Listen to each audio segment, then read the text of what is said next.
Hello and welcome back. Long time no talk. So I'm just getting ready for the day and I thought we could check in and touch base about living in New York. So I've been here like 7 months now, I think, since August and September, October, November, December, January, February, March. Yeah, 7 months. Almost 8. And yeah, so I'm just going to talk about life in this small town of Phoenix, New York. And my experience, I said that weird, my experience so far with moving from the Bay Area in California. So originally my plan was to not look for work really until after my first winter here in New York. I was afraid of driving and yada yada. And again, we drove out here August 1st. So that's when my journey truly began. And yeah, I live here with my husband. He's from this area originally. We met in California, fell in love. The rest is history. Anyway, so yeah, we got here August. It was so much fun. It was humid. It was hot. But long story short, I just got tired of being home all the time and like not having money. I've always worked, so I'm not used to not having money, you know? And it just wasn't comfortable, like, asking my husband for money, and we were going to do an allowance thing, and we weren't married at the time, so it was just, it was too weird. So I had been here about a month and a half, and then I started looking for work, and at first I wasn't getting, like, any bites back, and I couldn't figure out why. And then I realized, Melissa, you're an idiot, you have a beautiful looking resume, but it was too simple. Like, I didn't have all of my background on there. It was gorgeous, and I made it at work one day when I was bored, but it just wasn't full enough, you know, like, it's gorgeous, but it's missing all of my stuff. So anyway, I updated my resume, sent it out like crazy, like my job was applying for jobs, and then before I knew it, I had like 8 or 9 interviews lined up for 1 week, and this was in like late September, I think, or September. And so I had 8 or 9 job interviews lined up, and this one that I had was the one I was most excited about and interested in, and that's actually what I'm doing now. I work at as an after-school program teacher for junior high. So I just had a really good feeling about that one, so I wanted to really focus on that. So I did a few interviews, like one at a hotel, one at like an insurance place, but it was like 100% sales or commission-based, and I'm not about that life. So when I found this one, it just felt right, and I had to wait to hear back. They really liked me, so now I've been there 6 months or something. And yeah, it's been great. So I'm looking for my blush brush. Like, what the heck? You know, there's always like, there it is. There she is, trying to hide from me. Anyway. But yeah, so I've been thinking about it recently. I don't know how exactly I want to word it, but prior to moving to New York, I was really concerned with being black in a town that is like 96 or 91% white, and I've never lived in an area that is predominantly white. And so when I was still back at home in California, in college, it just kept kind of hitting me like, Melissa, you're going to be blacker than you've ever been, really. Like, at least in the Bay Area, it's so diverse that, like, I feel like not everyone, but a lot of people are mixed, and everyone's used to being around a bunch of different people, even though there's definitely still, like, microaggressions and racism out there. It's definitely way more, like, open-minded, blah, blah, blah. I'm used to it. But so out here, I was just really worried about, like, being the only black person in a lot of spaces, you know? But honestly, it feels way different than I thought it would. It's actually more comfortable. That feels weird. I feel weird saying that. I am mixed, so I'm half black and half Mexican. Definitely raised by my Mexican side of my family, my grandma. So I've always identified closer to my Mexican side and always kind of struggled with, one, like accepting my black side, but then also struggled with making friends that were black. So that were black, and I still don't really have any. But so out here, what I like is that there are so few black people that I feel like the stereotypes, they're not so in your face. Like, I feel like people don't automatically assume I'm this or I'm that or I'm up to no good. Like, I don't think I see that. And it may be because of how I look or because of how I present myself or my job or whatever. Or I think it could be because there's so few black people that, you know, I stand out, but not in a bad way. I've noticed when me and Danny go like grocery shopping or if we go to Walmart for stuff, I do feel people looking at me or looking at us, but it's more curiosity, I think, or like trying to figure me out, like, okay, what's this black girl doing in this town? You know, like, it's not a super small town, but it's definitely smaller than what I'm used to. And the town I actually live in I think, has a population of 2,000 something people, and then there's bigger towns close by. But back at home, my town, Union City, right in the Bay Area, was like a population of 75,000. Probably way more than that. That's just what the signs still read and have read for years.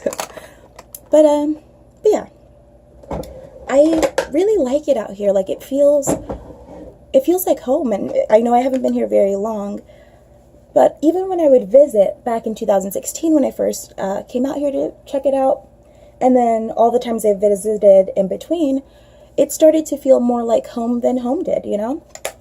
And it was a really good feeling. Where's my other one? This one.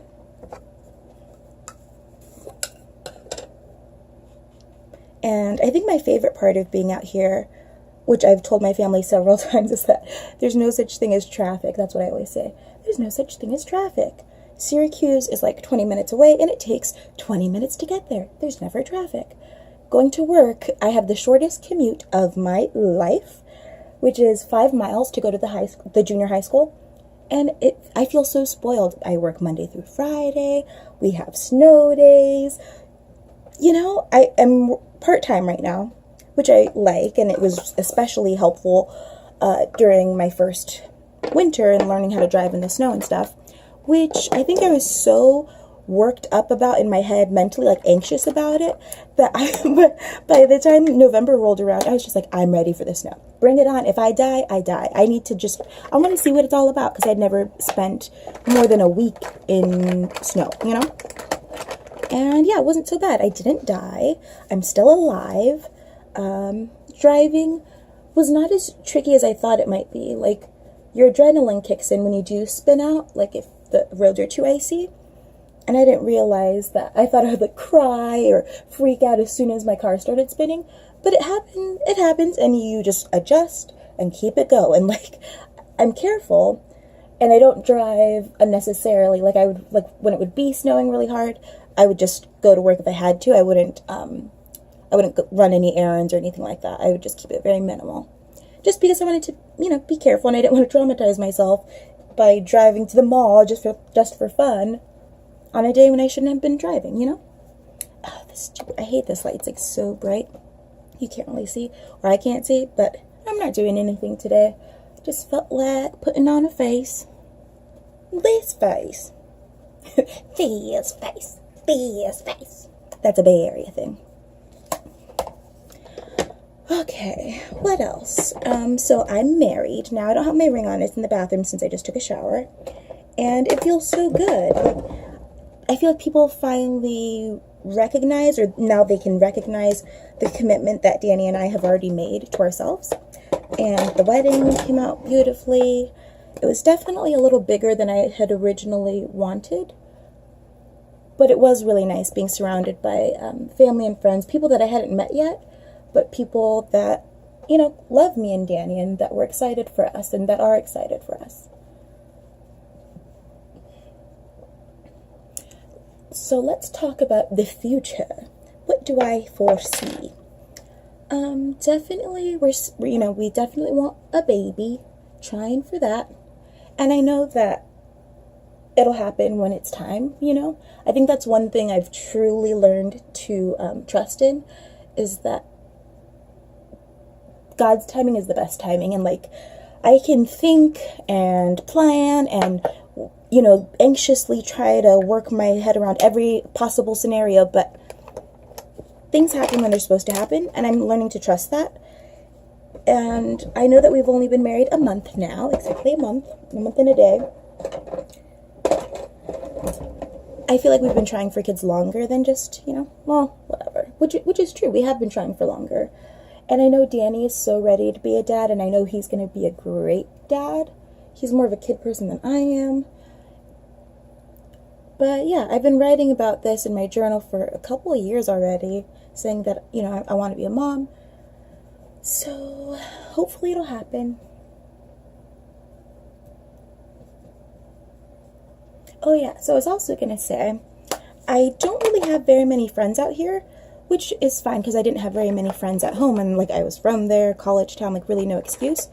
But I've come to realize that I just prefer to keep my circle so small that it's non-existent.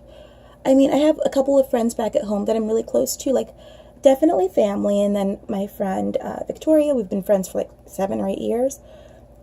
And that's great, but she and I don't even talk very often. I don't think we've talked on the phone since I've moved out here. And she's like my closest friend back at home. So I'm looking forward to seeing her next month. We're going to California for a smaller California reception. And so I'm going to see her. I know we'll pick right back up where we left off. But out here, I only have a couple of friends, like my friend Megan, who is Danny's friend's girlfriend, and we got along right off the bat. So she comes or they come over frequently, usually like once a week, and we hang out. And that's just enough socializing for me. I get to see them, we'll drink a little, let loose, unwind, and then it's just back to our routine. And speaking of routine, what's my routine? Since I work at as an after-school program teacher, I work from 1 to 6, and it takes 10 minutes to get to my work. So typically before work, I'm so bad at my brows, I get so lazy. But typically before work, I will, you know, let the dogs in and out. I'll do I'm taking some classes online, one class, so I'll do some homework. And definitely I focus on cleaning. I really like to clean, and Danny, well, we have like an arrangement where he handles everything outside. So cutting wood, not lawn mowing because we don't really do that, but we have, well, I guess we have a lawn, but he uses the tractor thing or whatever. Plow, is it a plow? I think it's a plow. But I handle everything inside. So I clean, I do all the dishes. He's more of the cook, but I'll clean and I'll do dessert. And it just works for us. I think maybe when we have kids, we might have to divvy up the work a little bit differently. But since he works, you know, 50 hours a week or so, and I only work 25, I kind of see it as my job to make sure the house feels homey and feels comfortable and is clean. And his job is to make the money. So it works for us. Again, like I said, when I first got here, it definitely took some adjusting time, you know, setting boundaries with his family, because we live on his dad's property, which one day will be left to Danny and his brother, and it's plenty of space. It's like 80 something acres, so there's plenty of space for us, and we have our own little house back here. They look different. But yeah, since we're all so close, like in proximity, we had to really work on, you know, establishing that we're our own household. You can't just swing by in and out. Like, you know, we did that at first, and now things are cool. I get along with his dad. We don't see his brother as much just because he kind of keeps to himself more. But yeah, our house is comfortable. The dogs are happy. They have plenty of room to run. And I think one thing that stands out to me that I always it just strikes me during the week. As a kid, I always felt like a country girl at heart, which is totally crazy for a girl from the Bay Area who had never really spent any kind of significant time in the country. But I always felt more like a country girl. I really liked learning about Amish culture. My dream was to go to Lancaster, Pennsylvania one day to see actual Amish country, but I was so afraid to fly. But I got over that when I was dating Danny, and I would fly to New York to see him because I wanted to see him, and I wanted to fly there.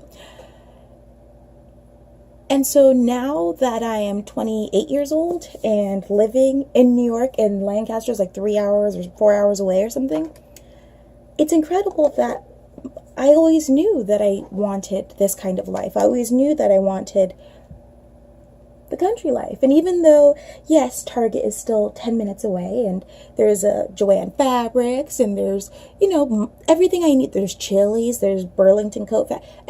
Everything I need is close by, which is cool. But then at the same time, where we live, we're surrounded by trees. We have a pond and a river right in our front and backyard. It's beautiful. And it doesn't feel like the rat race that my life in California kind of felt like. Granted, I was a university student, so I was focused on that.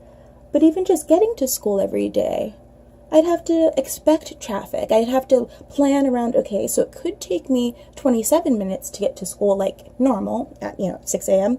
Or if there's traffic, it could take me an hour and a half. So I would have to plan for an hour and a half just in case. And if it was raining, oh geez, leave even earlier.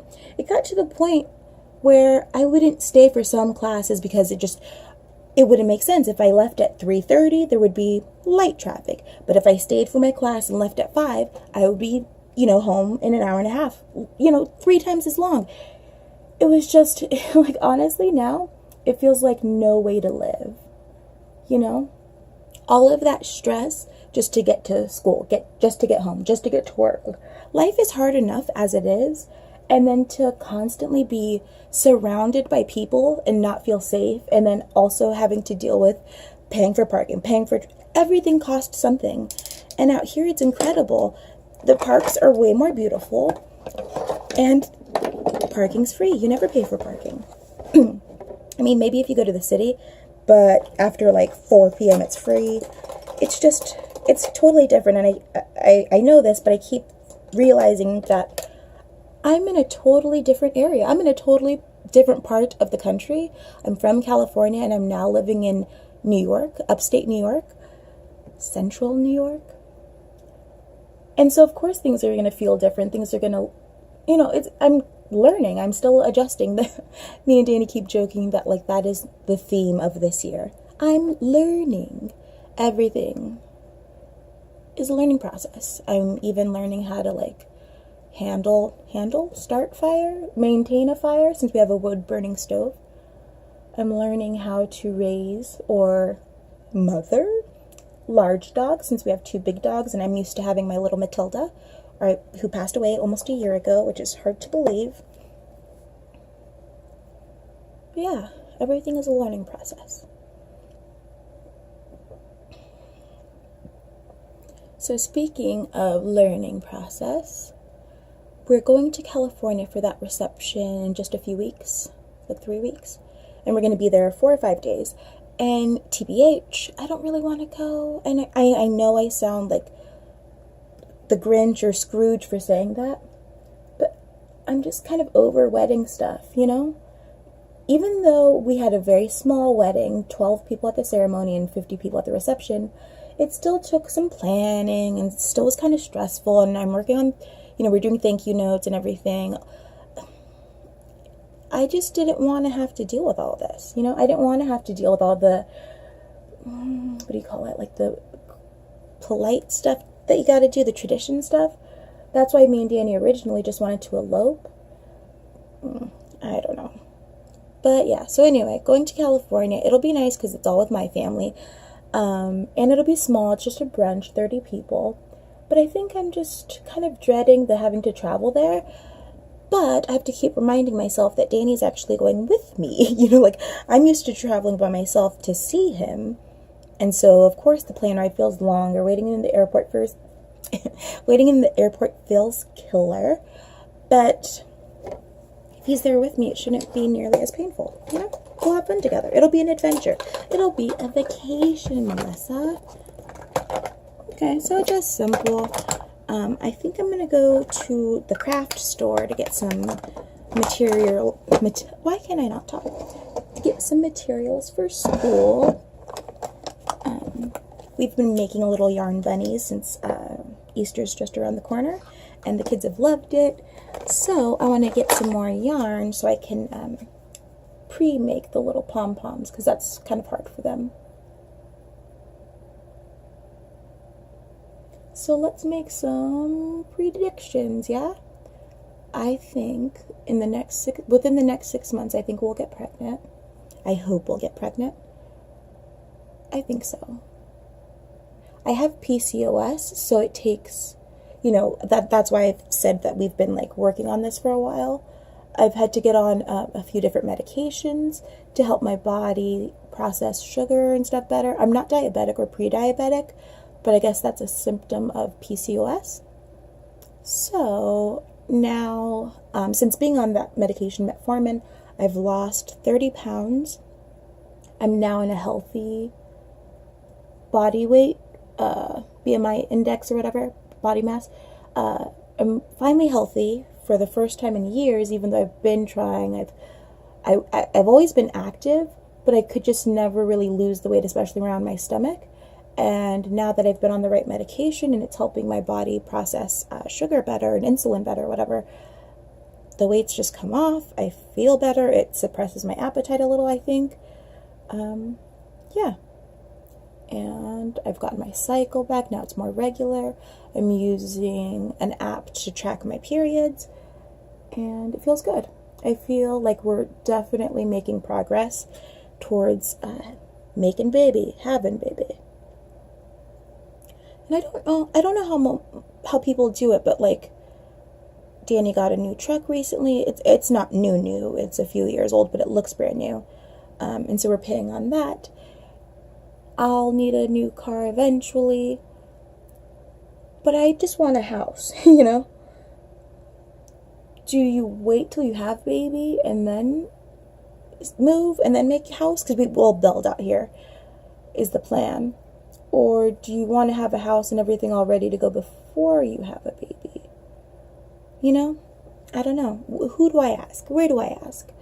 And I can talk to my sister about this, of course. But I feel like it's just so different out there versus out here. Out here, since there's so much more poverty, like the poverty level is much higher in this area. Not in our town specifically, but like where I work, that area is not so good. A lot of people have kids, but so few people actually get married, or at least Danny's friends and people that I see around our age or a little younger. Like, so many people have kids, but so few actually get married. Everyone just got baby daddies, and no, they're white people, and it's weird, but it's interesting. Oh, and I had never been to a trailer park before. I didn't know that they really existed like that. But we went a few months ago to one of Danny's friends' houses. It was a nice guy, nice family. But I had never, ever been to a place like that. It looked like Boy Meets World, where Sean lived, back in the 90s. And it was like 9:00 p.m. It's November, so it's kind of cold. So I'm like, I have a coat, I have a scarf, I'm all chilly. And there's kids walking around with no shoes, no shirts, in pajamas, playing in the dirt. Ugh. Just a whole other ballgame. That's another thing. Out here, it's a total trip because I'm so used to feeling like a second-class citizen.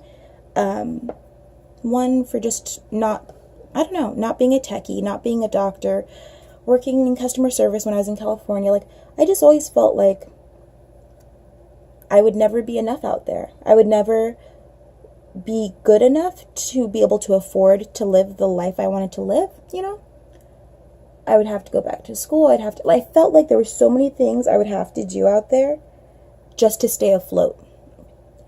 And out here, you can just be average. You can be average. Melissa, you can be average. And that's so freeing. I can work part-time and we're fine. It's so cool. Like, we're paying, well, I don't do that. We're paying like a fourth of what we paid for in California. And we have our own property outside and inside. You know, like we have land, we have like 3 or 4 times as much space. It just makes so much more sense, and we're so much happier. But yeah, I'll do something for my lips. I think it's in the other room. But yeah, I just wanted to get ready. What's this one? That is not gonna work. That is way too bright. It's still kind of wintry outside. I have a nice ColourPop lipstick, chapstick thing that I'll put on. But yeah, I just wanted to say hi and catch up. This is great chatting with you guys, and I will see you again soon. Hopefully sooner than later. Bye-bye.